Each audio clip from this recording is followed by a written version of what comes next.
Hello, everyone, and welcome to the Africam Show. I'm so glad to be bringing you this little slice of African bush heaven.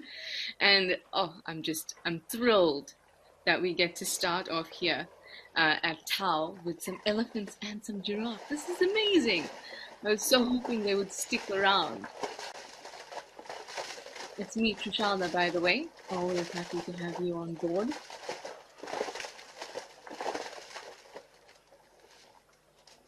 The sound. It's amazing. One of the best, or the greatest pleasures with being around elephants, not just their presence, but also the sound that they make when they're around water. And you hear them like we can hear with this bull that's just kicking up mud, and also the sound of them drinking and the water falling. It's so calming. And of course, the occasional trumpet, generally from the younger individuals, like this one that's stomping about. Oh, are we gonna have a little fight?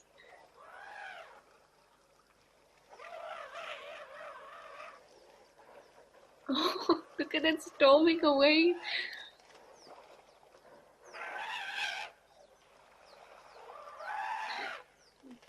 Young elephants can get a bee in their bonnet about anything.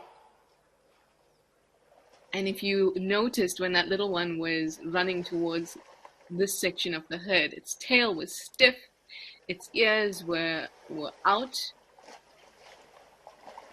And those are indications of an elephant that is not too happy about something. It's not always you that it's not happy about. It can be unhappy about anything. And with the youngsters, it can be unhappy about the fact that it hasn't had access to its mom's milk, or even just some birds that are irritating it. Oh, look at this giraffe majestically walking through, but deciding, no, I don't want to go into the herd of elephants. Yes, wise decision, especially since the youngsters have been trumpeting. Anyway, I'm just being so consumed with this sighting because it's so wonderful. I don't think we've had this many elephants on the Africam Show, at least when I've been doing it. So it's just a really wonderful sighting. So let me remind you now that I've calmed down a little bit from my excitement, that you can send through your questions and your comments. We'd love to hear from you, and I love having discussions with you about what's going on, and we get to have a chat about the elephants, or whatever animals we see. But let's go to some hellos. We have Suki V, who says, hello team and all viewers.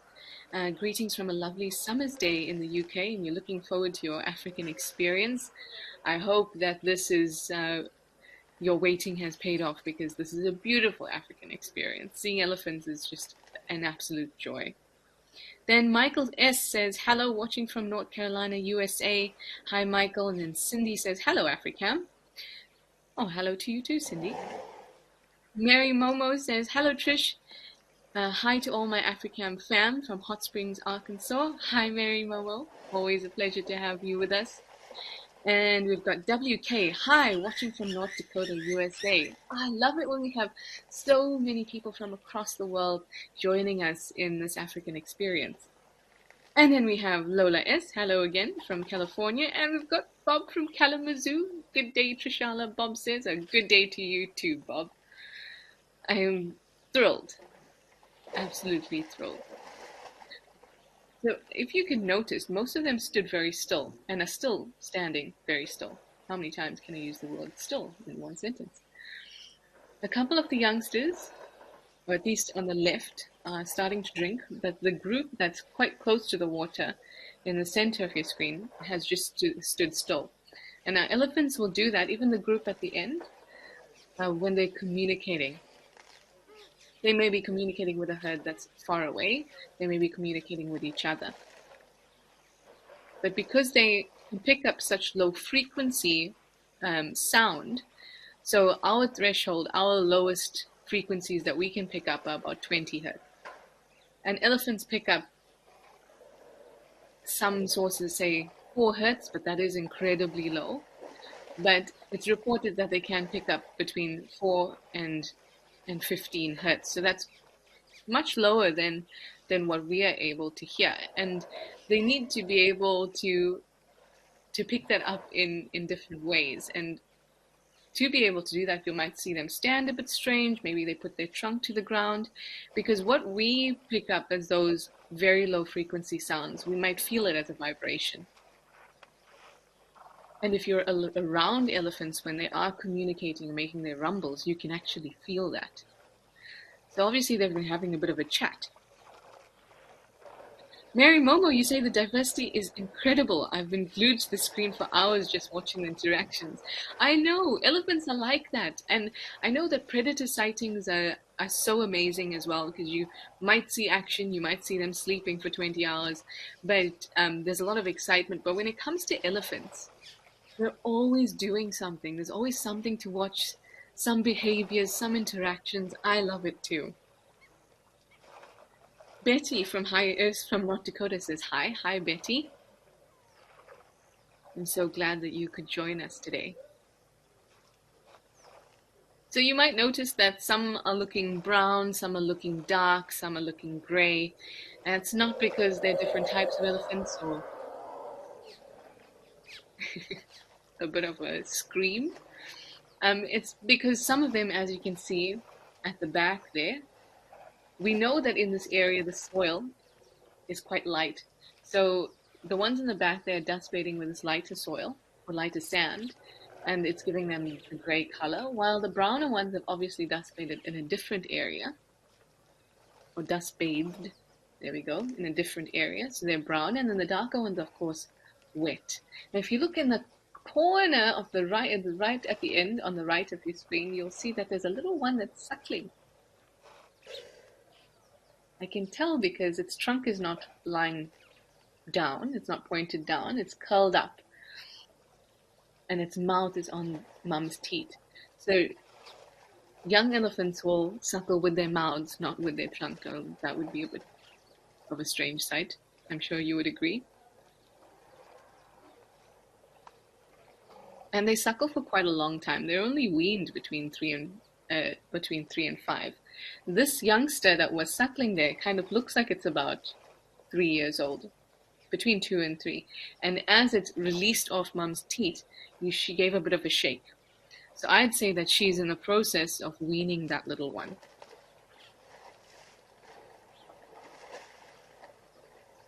Hi, Michael S. You'd like to know around what time of the year does the rainy season start?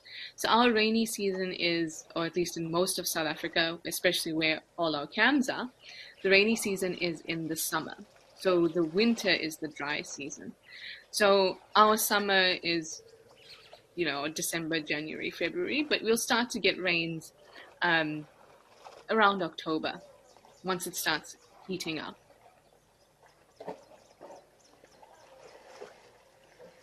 We have Cindy. Cindy says, I know it's not on topic, but I was wondering if wild dogs can mate with domestic dogs.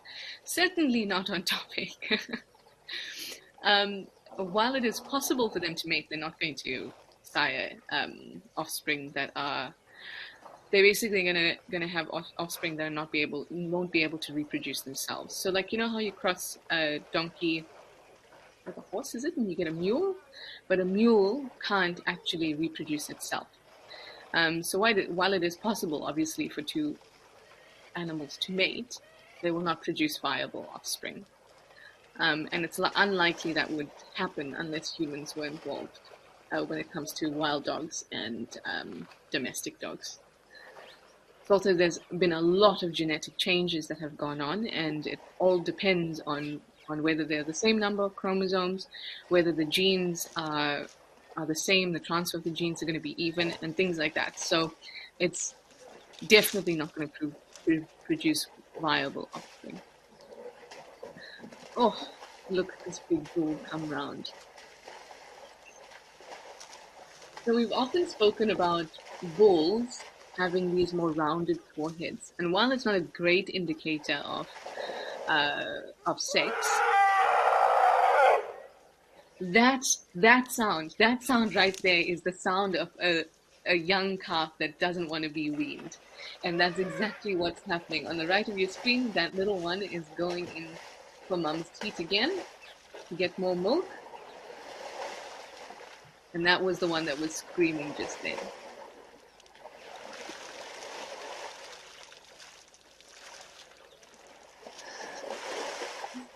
Lola S., you have a question about the leopard interaction the other night. I will get to it.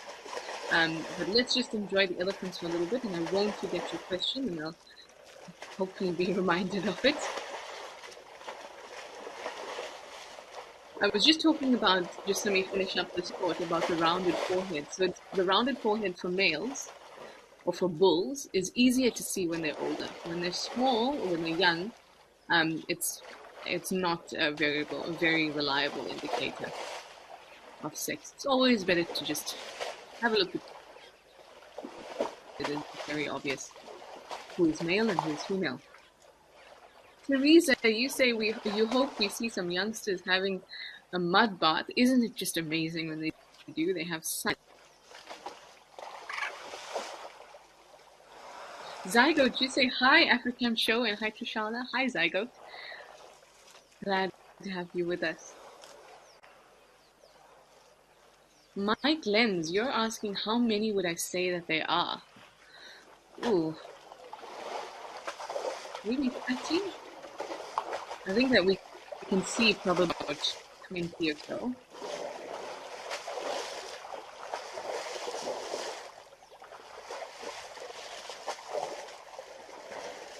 That's 25 that we can see right now.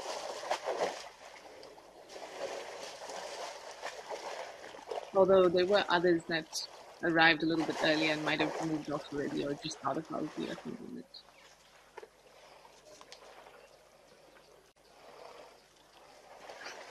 Look at the stark difference in color between those that are dust fading and those that have not. There's a guinea fowl stirring about in the background as well. It's always a pleasure to see youngsters when they see big brown birds like a guinea fowl, because they seem to be very curious about them. And often they don't, they're just having feelings or urges rather, and they can be quite aggressive to ground birds or not curiosity.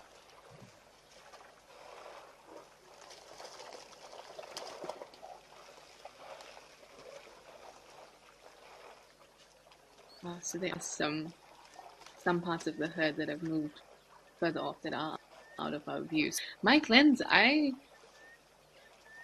maybe even 30 to 40 elephants. I guess it all depends on if we could see all of them. But some have moved off, as I said. Laurie Naden, you say love the trumpeting? It is lovely. If you have a look, I thought that young one was going to start trying to suckle again, and we'd have heard some screams again. So elephants trumpet out of the trunk, but they can also scream and rumble and make sounds with just their mouths. When elephants trumpet, it's usually a sign of an excited state. So when we say excited, we usually think of it as a positive thing, right? But an excited state biologically just means that they're heightened, something's heightened. So it might be danger. There's that youngster again, I bet. Or it might be actually like happy excited. Oh, someone's giving itself a good rub.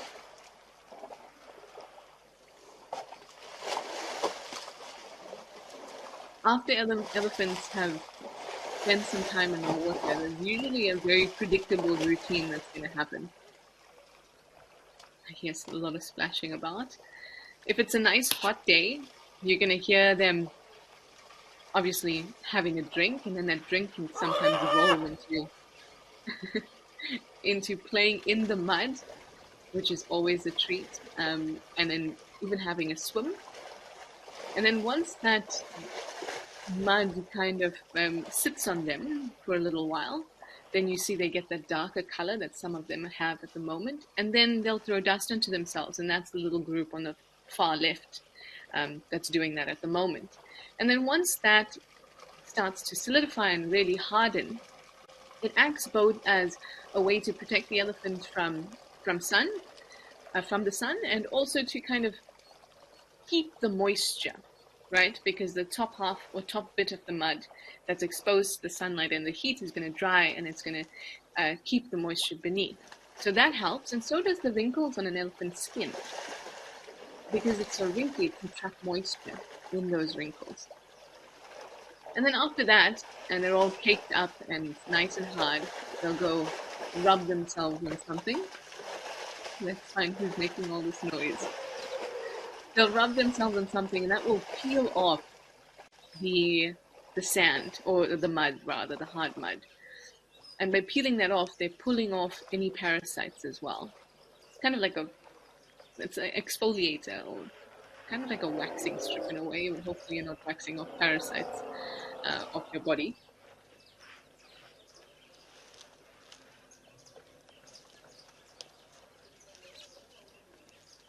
Oh, we have a game drive vehicle. Good day. I hope they stop to watch the elephants. It's such a delight.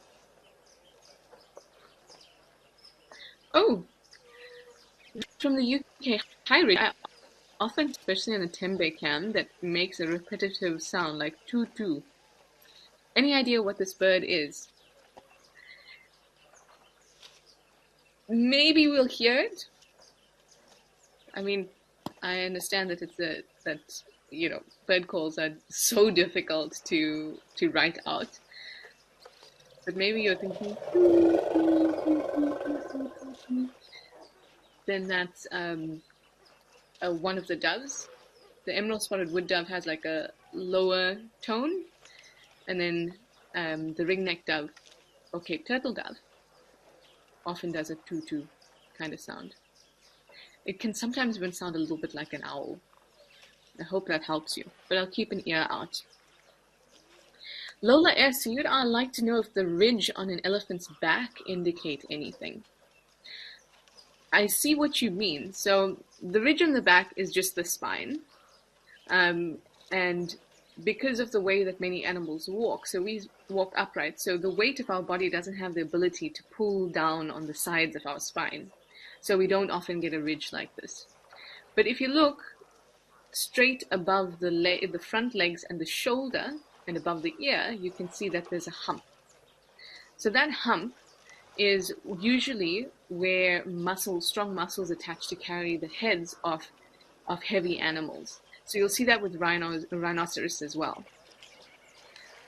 Now, when a female is pregnant, and especially if she's older, because she's carried many pregnancies, you'll find that becomes a little bit more obvious, and the kind of dip afterwards becomes obvious as well. And again, that's related to mass, because gravity is acting on her mass and pulling her weight. But it's not really indicative of anything, but we can tell that a cow is older by looking at the curvature of her spine. But it's not detrimental to them. It's a normal part of their lives.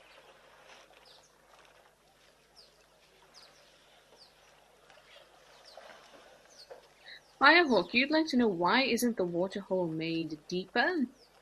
So, generally speaking, this doesn't, like sometimes it applies to commercial lodges, sometimes it doesn't, but generally speaking, the waterholes are natural. Even if they are man-made, it's usually, there's a succession that happens in waterholes, becoming a waterhole. It can start with a little puddle, and then that little puddle gets used by warthogs, and it gets a little bit bigger, then it's used by some young buffalo, and it gets bigger and bigger. You understand. So usually they won't end with a waterhole.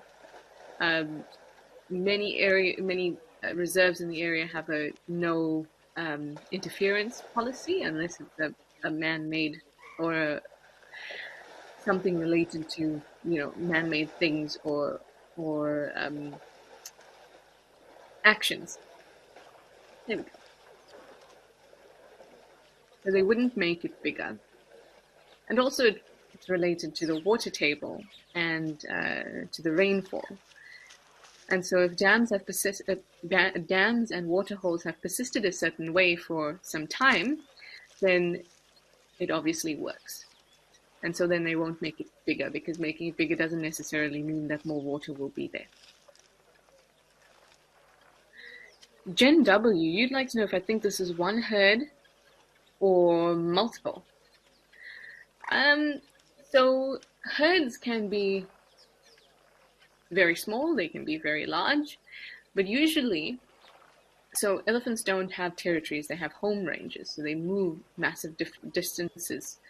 And while they would have home ranges, say a mum and her sister and their calves break away from this herd, they will, though they are they become a new primary herd of just themselves, they will still associate with their natal herd, or the original herd that they came from. And they usually will move around in the same home ranges. And if they meet up in a waterhole like this, it's not a violent affair at all. They know who's who, and remember they're very intelligent animals, so they're able to know the smell and pick up the chemical cues of those that are familiar to them. Oh, look at this little one right in the middle, digging up. Oh, so cute. So if, back to your actual question, Jen W, is, do I think this is one herd or multiple herds? I think this is one herd. Much like with a big family, little groups branch off and they decide they're going to eat while others are going to dust bathe and others drink. But I think this is one herd. But like I described before, there may be another smaller herd that's moving away from its original herd, but will still associate in these ways. There's only been one time where I've seen a very intense interaction, and that was when two herds were drinking at a waterhole. There goes that youngster again. That youngster screaming is setting off the guinea fowl that are alarming.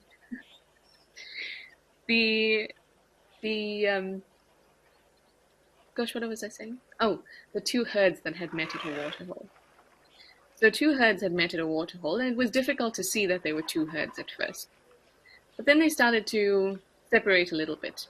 But what had happened is that they all left together, left the waterhole, and I was parked near the waterhole, but not very close because it was quite a large dam. So anyway, they ended up walking past the front of my vehicle, and then suddenly it felt like all hell broke loose. All tails were stiff. Everyone was vocalizing. They were trumpeting so much. It was almost overwhelming. It was coming from every direction. They were all around us. And a youngster that was in one of the herds, it appeared that it had been caught up in all of this and then walked away with the other herd by mistake. And so that's what caused the uproar. And then that little one kind of had to be fetched by some adults and then brought back to the herd. And I don't know if those two herds knew each other, whether they were familiar, but the interaction was not violent. It was just very, very, very loud and very intimidating, I might add. Whew. Christopher Powell, you say, I come here to learn, relax, and find peace in this mad world. Yes, I'm so glad that you can find that here. You say thanks for all that we do. Thank you for appreciating that. I also go to the bush to find that kind of solace as well. Shame. This youngster is really got to get used to the fact that Mum's not going to give it any milk.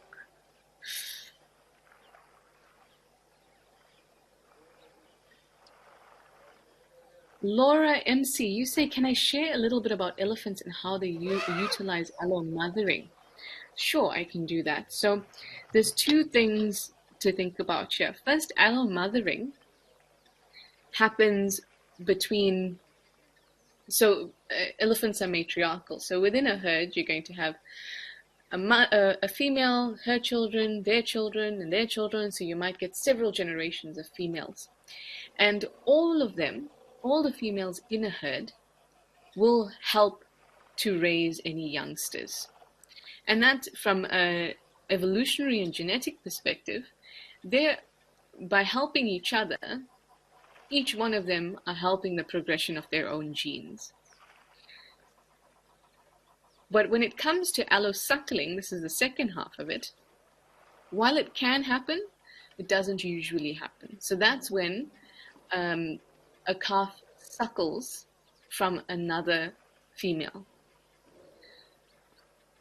That usually doesn't happen in the case of elephants, or in the case of all animals, because either there's competition, which is not particularly the case in elephants, or it is because the youngster has a particular bond with this female, its mother, and so it goes to the mother exclusively to nurse. Now, the exception to that, when it comes to elephants, is if an elephant is orphaned. So if the mother dies, then you may find that another female who's also lactating at that time may allow that youngster to suckle.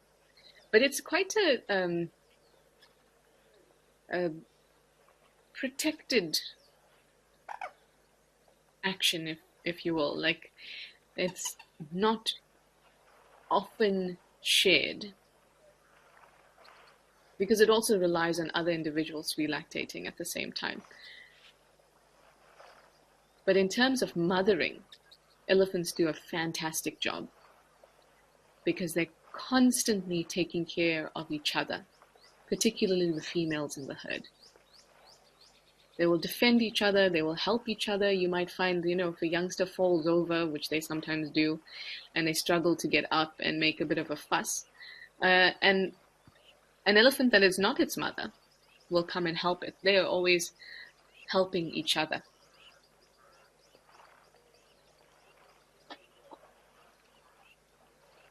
Oh, Cindy Drake, you say you love when the herds meet and the females run to meet a new baby of the other herd.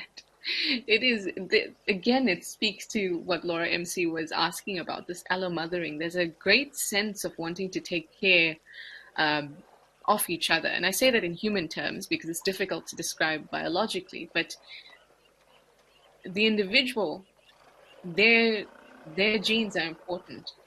And when being able to have your genes, proliferate into the next generation and the next, you have to have some sense of taking care of each other. Otherwise, we're just all in. It's one of those things that, you can feel very strongly for animals that seem to reflect our own ways as humans. And I think that's what elephants do.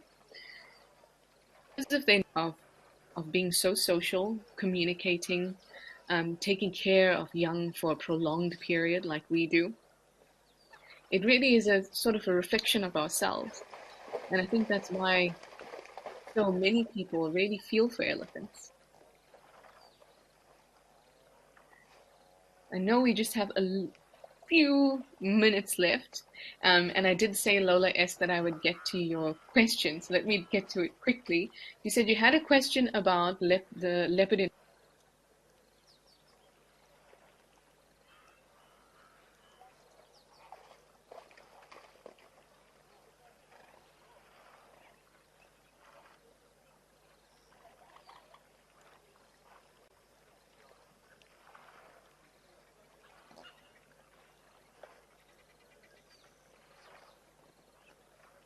because the leopard who's sawing now is going to say, well, hey, if I can hear you saw, you must not be as far away as you should be.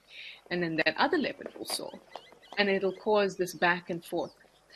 Leopards don't usually saw when they're mating. And there isn't really an associated mating ritual, or not really mating ritual, but associated courting ritual. So it's most likely that these were two leopards. Did I say elephants earlier? I might have. I'm sorry. I'm seeing elephants and trying to answer Lola S.'s question about leopards. But you'll hear the back and forth usually when there's a territorial dispute of some sort. And also leopards can discern whether it's a female calling or a male calling. If it's a female calling, but then he will go, want to figure out who this female is and figure out if she's in estrus. But it doesn't usually result in the tandem calling. I hope that helped. I know that we spent a lot of time, yeah, you might have just, I might have been unable to, you might have been unable to hear me briefly. But Lola S., I hope it wasn't during the time I was answering your question. It might have been, but just to wrap on that, the tandem calling is usually because of territory. If one leopard can hear the other, then it's too close, it thinks, and then the other one soars, and then this one soars, but it's usually not related to mating, unless it's a female that soars, and that will draw the male towards her. I know that we have spent a lot of time at the waterfall, as we said, and spent this time with the elephants, but is that a jackal? No. Something just walked and is continuing to walk. That's something. Just at the back there. And it doesn't look like an antelope. Oh, I hope we can zoom in. It's just above the line of the elephants. It looks like a jackal. Oh, what a way to top off this this time with all of you guys. This is amazing. I'm surprised that the elephants haven't picked up on it yet. Especially the youngsters might get a little bit rowdy. Anyway, continue to watch the cams, everybody, and see if anything happens with that jackal that passed in the back. Looks like they just figured out something's not right. They're all standing still. Okay, I've got to stop talking. And I would like to say thank you so much for joining us. And I did get your wonderful compliments about being able to share my knowledge with all of you. And I appreciate it very much. So thanks, everybody. And we'll see you again soon. Bye for now.